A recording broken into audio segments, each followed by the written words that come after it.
ایک دفعہ حضور صلی اللہ علیہ وسلم نے ایک صحابہ رسول سے فرمایا کہ تم ابھی ایک ہوتے ہو اور کئی ہزار کافر کو بھگا دیتے ہو، لیکن ایک وقت ایسا آئے گا کہ ایک کافر ہوگا اور ہزار مسلمان کو بھگا دے گا۔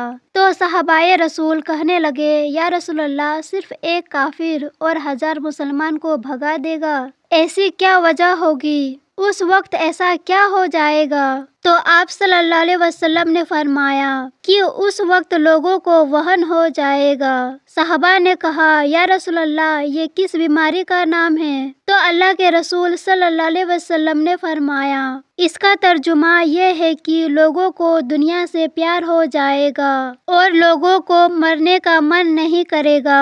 جب موت آئے گی تو لوگوں کو کراہت آنے لگے گی، حالانکہ مرنا پکی بات ہے، لیکن جب لوگوں کو موت سے کراہت آنے لگے گی اور زندگی سے پیار ہو جائے گی تو اس وقت کافر لوگوں کو بھگانے لگیں گے۔